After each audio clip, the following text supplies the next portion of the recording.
My brother, Julian, stood at the head of our father's boardroom, his eyes shining with fake tears. The lawyer had just finished reading the final $100 million will. It named Julian, my arrogant, greedy little brother, the new CEO.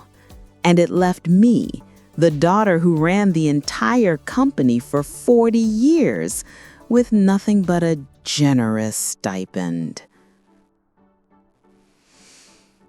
Julian leaned in close, so only I could hear.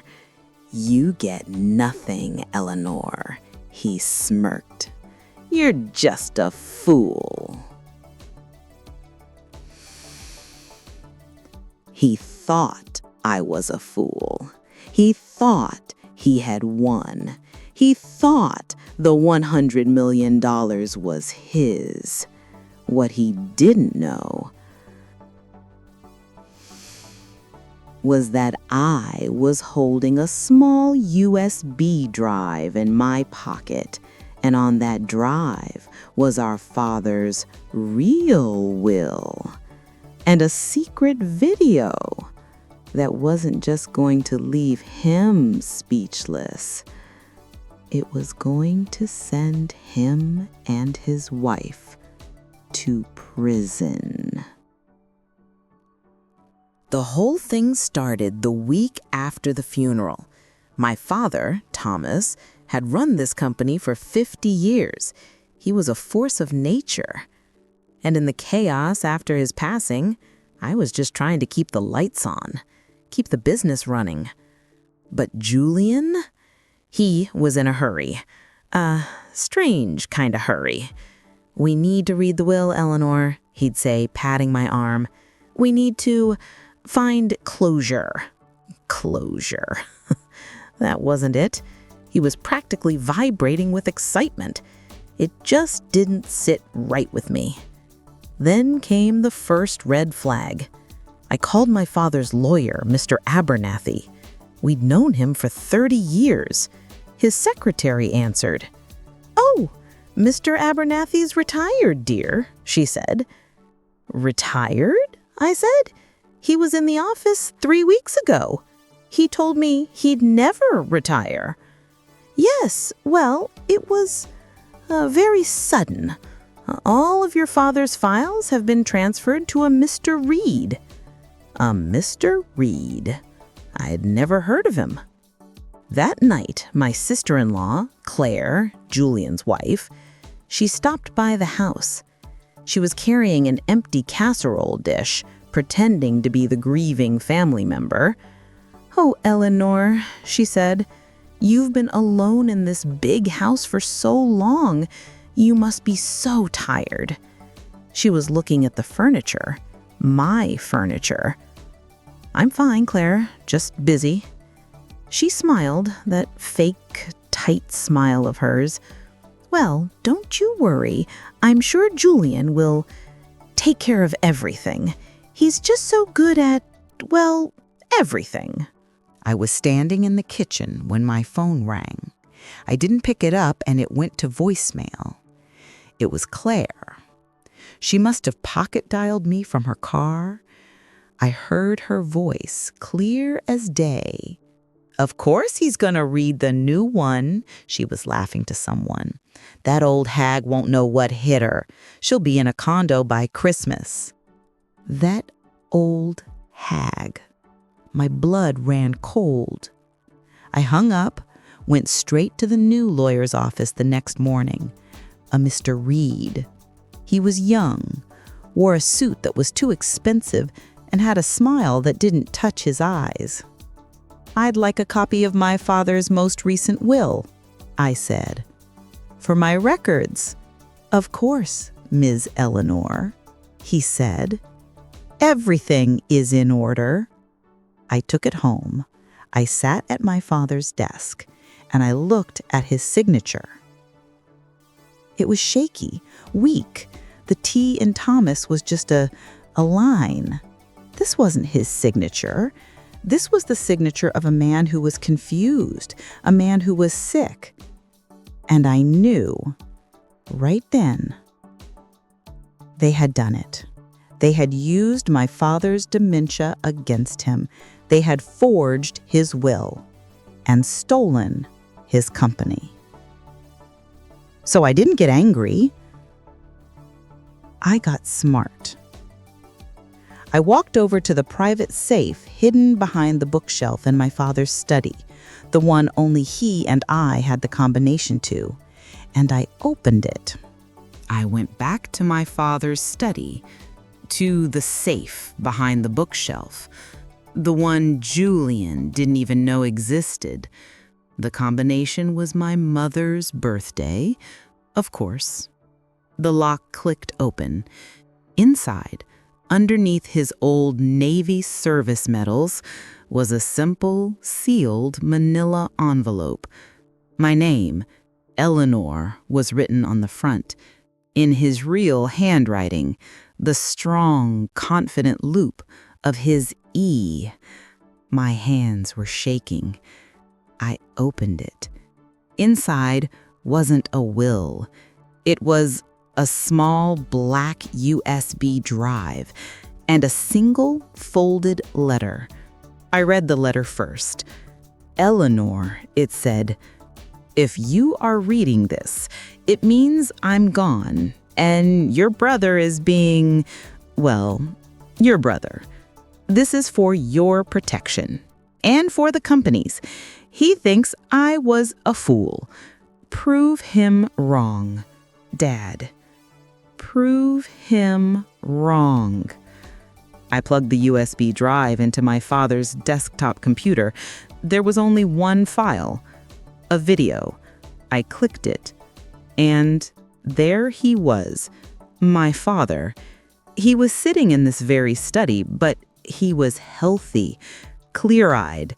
This was at least a year ago, before the fog of his dementia set in.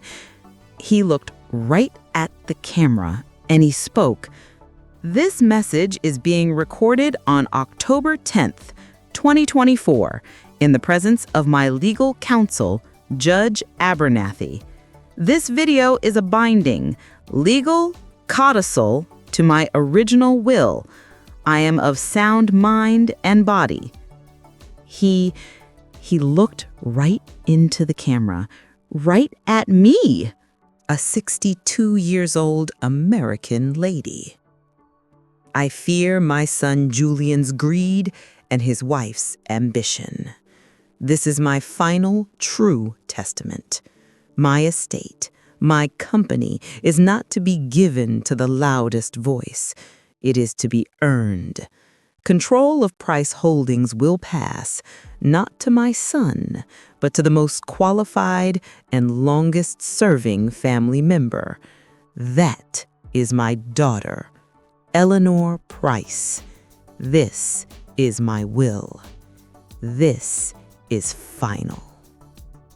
I just sat there, stunned. I watched it 3 times.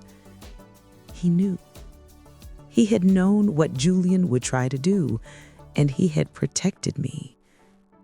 This was the real will. This was ace number 1. But I knew Julian. He would scream. He'd shout. He'd say I faked the video. He'd say the new will, the one he forged, was the only one that mattered. I needed something to end the argument, something he couldn't talk his way out of. And I already had it. You see, I wasn't just the dutiful daughter. I was the one who actually ran the company. I was the one who signed the checks and balanced the books.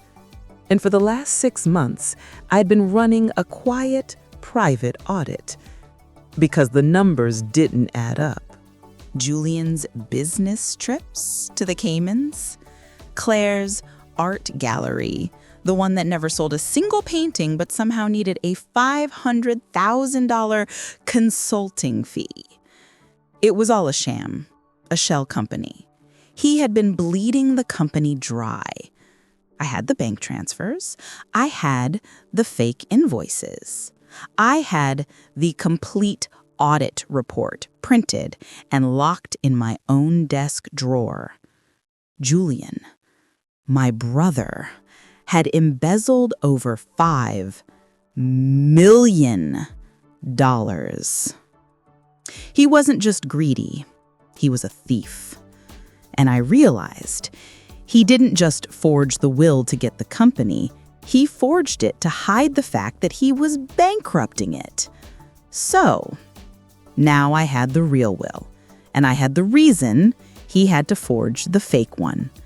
The board meeting was set for Friday at 10 a.m.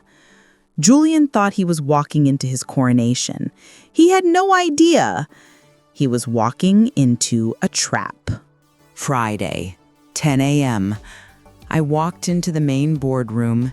It was a full house. The entire board of directors, the division heads, and Julian and Claire sitting right at the head of the table like they were royalty.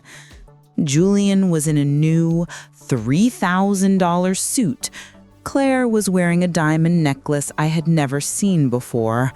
My mother's necklace. The air was thick. Julian, trying to look like a leader, stood up. "Thank you all for coming," he said, adopting a slick, fake, sad voice. "It's a difficult day for all of us, but we must honor my father's final wishes." He nodded to his slimy new lawyer, Mr. Reed. "I have here," Mr. Reed said, "the final, updated will of Mr. Thomas Price. It is signed, notarized, and quite clear." He began to read. It was all legal jargon, whereby, heretofore, until he got to the end. And finally, 90% of all assets, stocks, and controlling interest in Price Holdings I leave to my beloved son, Julian Price, who I name as my sole successor and CEO. A few people on the board shifted uncomfortably. They knew I ran the company. Mr. Reed cleared his throat. "Oh, and one final addendum. To my daughter, Eleanor, for her many years of loyal service, I leave a generous stipend of $50,000 a year for her comfortable retirement." Retirement. The room was dead silent.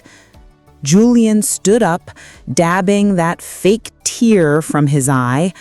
He walked over to me, in front of everyone, in front of the board who had worked with me for decades. He put his hand on my shoulder. "As my father's chosen successor," he said, his voice loud enough for everyone to hear, "I just want to thank my dear sister Eleanor for all her hard work." He smiled, that slick politician smile. "We will, of course, honor her generous retirement package so she can finally rest." And then he leaned in, close so only I could hear. "You get nothing, Eleanor," he smirked. "You're just a fool." This was it, the moment. I just looked at him. I didn't cry. I didn't yell. I just smiled. "Thank you, Julian," I said, my voice perfectly clear and calm. "A beautiful speech." I turned to the board. "Unfortunately, you've all just listened to a fraudulent document." The room just froze. Julian laughed. A nervous, dismissive laugh. "Eleanor, please, don't make this difficult. You're upset. It's understandable." "Am I?" I said. "Mr. Reed, That will, when was it signed? The lawyer looked at his papers. On May 10th of this year. May 10th, I said. That was the day my father, your father, Julian, couldn't remember his own name. That was the day his dementia was so bad, we had to hire a full-time nurse. Julian's face went white. Now, Julian, you're right. We must honor our father's wishes, his real wishes. The boardroom door opened, and in walked Judge Abernathy, my father's real lawyer. "What is this?" Julian stammered. "He's retired." "He is. That he was kind enough to join me today because he was the legal witness to my father's actual will." "This is a joke," Claire shrieked, jumping to her feet. "The most recent will is the only one that's valid." "I was hoping you'd say that," I said calmly. I nodded to Judge Abernathy. He plugged a USB drive into the main monitor at the end of the table. "What is this?" Julian demanded. "This," I said, "is our father, a year ago, before you and your wife decided to poison his mind." I hit play, and there he was, my father, in his study, healthy, strong. "This is my final, true testament. I fear my son Julian's greed. Control of Price Holdings will pass to the most qualified and longest-serving family member. That is my daughter, Eleanor Price." The video ended. The silence in that room was absolute. Julian was purple.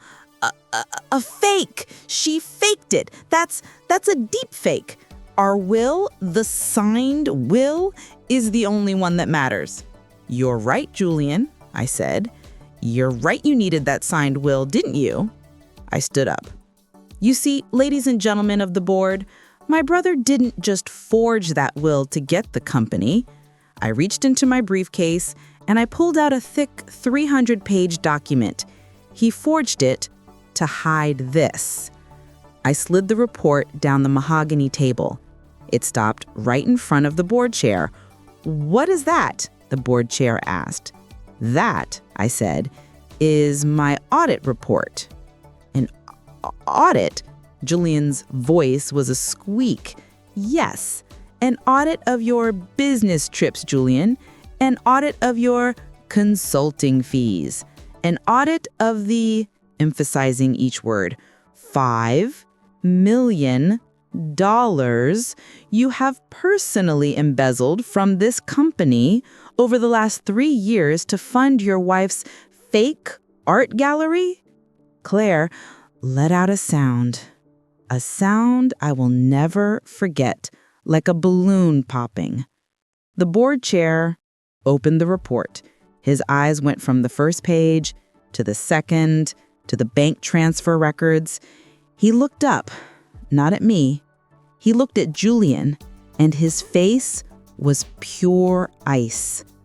Julian, my arrogant golden boy brother, just sagged. He didn't speak. He was speechless. He just stared at me, and I just stared back. I had proven him wrong. The boardroom was silent for a full 10 seconds. The board chair, Mr. Harrison, a man who'd sat at my father's right hand for 30 years, slowly closed the audit report. He didn't yell. He didn't scream. He just pushed his chair back, picked up the phone on the conference table, and pressed the button for his assistant. "Mary," he said, his voice like stone, "get me security. I need 2 men in the main boardroom. Now." Julian finally spoke. "What?" he stammered, his voice cracking. "What are you? You can't. This is my company." "Mr. Price," Harrison said, not even looking at him, "according to this audit, you've been stealing from this company for 3 years. and according to a legally binding codicil, it is not your company." "No!" Claire shrieked. She finally lost it. In a hysterical, sobbing voice, "No, my gallery! Julian, you promised me. You said it was all taken care of." She was sobbing, these ugly, gasping sobs. The two security guards entered. They were large men, very quiet, very professional. They stood by the door. Mr. Harrison looked at Julian. "Get out." Julian, he just deflated. The golden boy was gone. He was just a pale, terrified, 55-year-old man. He didn't even look at his crying wife. He just looked at me. His face wasn't angry anymore. It was hollow. "Eleanor," he whispered, you did this." "No, Julian," I said, my voice just as quiet. "You did." The guards moved forward, one for him, one for Claire. As they walked him past my chair, he leaned in one last time. "You'll regret this." I just shook my head. "No, I won't." And they were gone. The slimy lawyer, Mr. Reed, he'd slipped out the back door the second I mentioned the audit. We found out 3 weeks later he was disbarred for his part in the forgery. Mr. Harrison, he just let out a long breath. He looked at me. "Miss Price, Eleanor, I speak for the entire board when I say we are appalled. We are so sorry. Your father was right to trust you." He turned to the rest of the board, all in favor of honoring the true will and codicil of Thomas Price and installing Eleanor Price as the new CEO and chairwoman of Price Holdings, effective immediately. Every single hand went up. Judge Abernathy, my father's old friend, just walked over and squeezed my shoulder. "He would be so proud of you, Eleanor," he said. But the board, they didn't just fire Julian. They voted unanimously to press full criminal charges for embezzlement, for wire fraud, for the forgery of a legal document. Julian, he didn't get far. He and Claire were arrested 2 days later at the airport. They were trying to get on a one-way flight to the Cayman Islands. I saw the picture on the front page of the Boston Globe. My golden boy brother in handcuffs. His new life was over. And Claire, oh, Claire. Her whole world was her social status. The galas, the charities, the parties. It all just evaporated. The art gallery was seized by the bank as a fraudulent asset. The mansion, their mansion, was sold at auction to help pay back the money they had stolen from the company.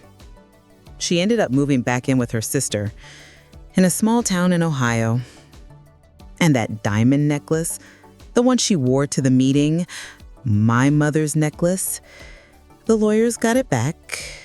It was returned to me in a small velvet box. It wasn't easy. The company was in bad shape. That $5 million Julian stole, that was just the start. He had made bad deals, covered his tracks, and left a real mess. But I knew this company. I'd been in its shadows my entire life. I knew every account, every employee, every strength, every weakness. So, bit by bit, I started to fix it. I undid his bad deals. I had to let some of his yes men go. And I promoted the people I knew had been doing the real work all along. The ones like me, who Julian and his ego had overlooked. The board, for the first time, they saw what I could do, what I had always been doing. We posted our first profitable quarter in 2 years. And Julian? He took a plea deal. The evidence, the audit, and the forgery was just too much. He was sentenced to 8 years in a state prison for embezzlement and fraud. I went to see him once before the sentencing. He just looked at me from across the table. "Was it worth it, Eleanor?" he asked. "You destroyed the family, all for this." I looked right back at him. "You destroyed the family, Julian. I just turned on the lights so everyone could see it." I never went back. 6 months after that boardroom meeting, I was sitting in my father's office. My office. It was late. The city of Boston was glittering outside the big window. The office was quiet, peaceful. I had just finished signing the paperwork. My first act as CEO was to create the Thomas Price Foundation for Dementia Research. I was, finally, honoring my father, his real legacy. I leaned back in his old leather chair, and on my desk was that small velvet box. I opened it. I took out my mother's diamond necklace, and for the first time, I put it on. I walked over to the window, the diamonds cool against my skin. I looked out at the lights. Julian thought I was a fool. Claire called me an old hag. They thought I would just roll over. They didn't know that the person who quietly balances the books is the one who really knows where the power is. I was 62 years old, and for the first time in my life, I wasn't just the daughter. I wasn't just the quiet one. I was in charge. And I was, finally, at peace.